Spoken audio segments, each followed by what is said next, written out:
Welcome to silver spoon heroes kitchen.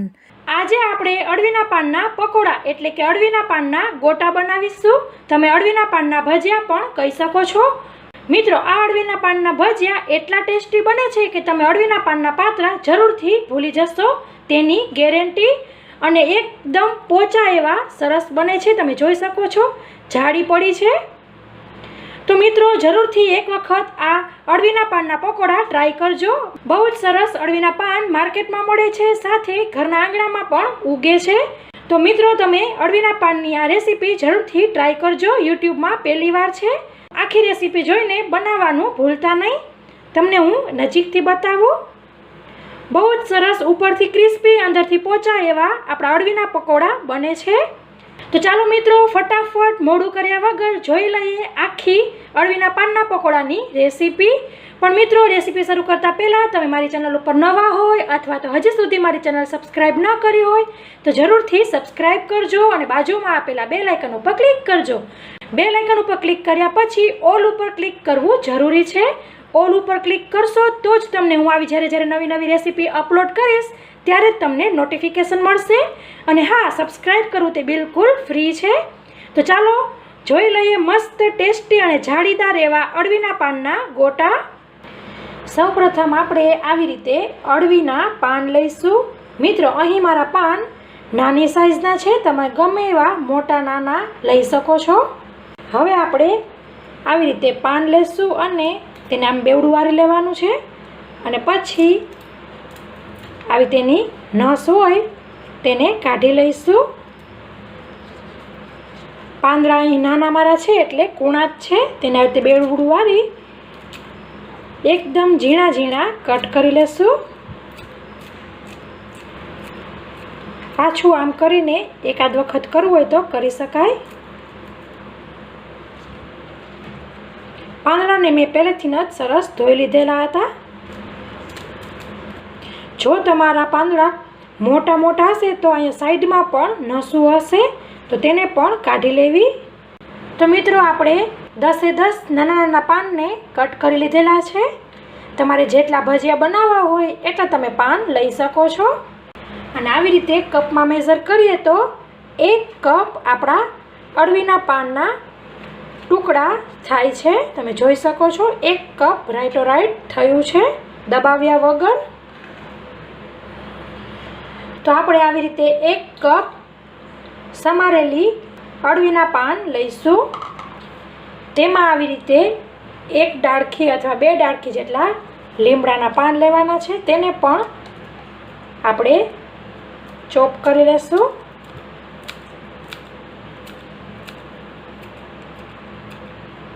Friends, તમે લીમડો જરૂરથી ઉમેરજો, બહુ જ સરસ સ્વાદ આવે છે। પછી આવી રીતે કોથમીર લેશું, તેને મેં આખી ધોઈ લીધેલી છે, તેને પણ આવી રીતે કાતર વડે કટ કરી લેશું। ઓલમોસ્ટ અડધો કપ। પછી આવી રીતે 2 તીખા લીલા મરચાં લીધેલા છે, તેને પણ ઝીણા ઝીણા કટ કરી લેશું। તમારે તેની પેસ્ટ ઉમેરવી હોય તો તમે પેસ્ટ પણ ઉમેરી શકો છો। હવે આપણે તેની અંદર ઉમેરીશું 1 કપ ચણાનો લોટ। 1 કપ અળવીના પાન હતા તો 1 કપ ચણાનો લોટ। તમે કપની બદલે કોઈ પણ બાઉલ લઈ શકો છો। ફ્રેન્ડ્સ, તમે આની અંદર કોઈ પણ ભાજી એટલે કે પાલકની, મેથીની ભાજી ઉમેરીને થોડાક બીજા ફ્લેવરફુલ બનાવી શકો છો। હું અહીં અળવીના જ બનાવી રહી છું। પછી આપણે તેની અંદર ઉમેરીશું 1/4 કપ આંબલીનું પાણી। મેં અહીં 1/4 લીધેલું છે, તમે તમારા સ્વાદ મુજબ થોડુંક વધઘટ કરી શકો છો। ½ ટીસ્પૂન હળદર, અડધી ટેબલ સ્પૂન લાલ મરચું અથવા સ્વાદ મુજબ, અડધી ટેબલ સ્પૂન ધાણા જીરું, અડધી ટેબલ સ્પૂન તલ, 3/4 ટીસ્પૂન ગરમ મસાલો, 1 ટીસ્પૂન ખાંડ। ખાંડ ઉમેરવી બિલકુલ ઓપ્શનલ છે, આંબલીના ખટાશને બેલેન્સ કરવા ખાંડ ઉમેરેલી છે। અને ખાંડ ઉમેરવાથી આપણા પકોડા એટલે કે ભજીયા ઉપર સરસ બ્રાઉન કલર આવશે.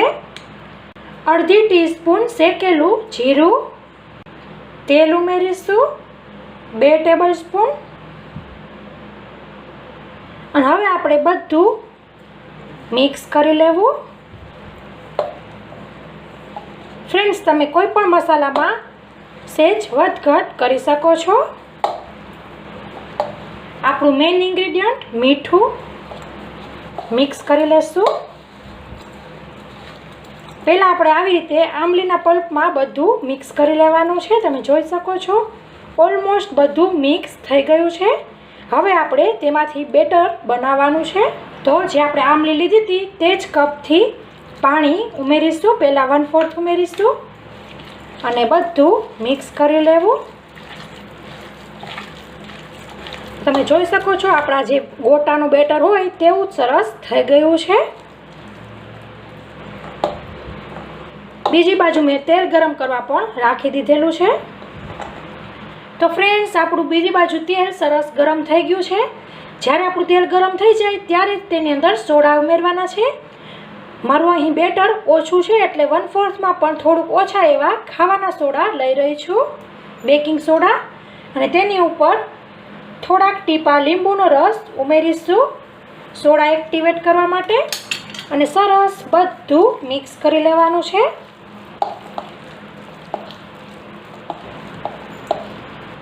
સો ફ્રેન્ડ્સ, આપણું તેલ સરસ ગરમ થઈ ગયું છે અને મીડિયમ ફ્લેમ રાખવાની છે. અને આવી રીતે અળવીના પાનના ભજીયા પાડીશું. નાના મોટા તમને જેવા પસંદ હોય તેવા તમે પાડી શકો છો.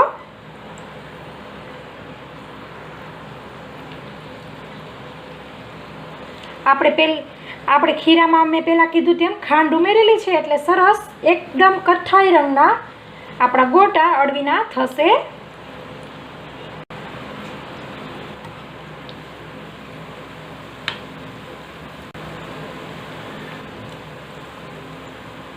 મીડિયમ ફ્લેમ પર આપણે તળવાના છે. જેમ અળવીના પાન ઝાઝા હશે એટલે કે લોટનું પ્રમાણ અળવીના પાન જેટલું જ હશે તો તમારા ગોટા એમને ઓછા જ થશે. જો અળવીના પાન ઓછા હશે અને લોટ વધારે હશે એવું થશે તો તમારા ગોટા કઠણ થશે. અને એવું લાગે કે આપણું તેલ જો ઠરી ગયું હોય એવું લાગે તો ગેસની ફ્લેમ થોડીક વાર માટે ફાસ્ટ કરી શકો છો અથવા તો મીડિયમ ફાસ્ટ વચ્ચે રાખી શકો છો. કન્ટિન્યુ આપણે આમ ફેરવતા રહીશું જેથી બધી બાજુ ગોલ્ડન થાય. અને ફ્રેન્ડ્સ, જે પહેલાં આપણે ઉમેરેલું હશે ભજીયું તે સરસ ગોલ્ડન થઈ ગયું હશે તો તેને કાઢતા જવું.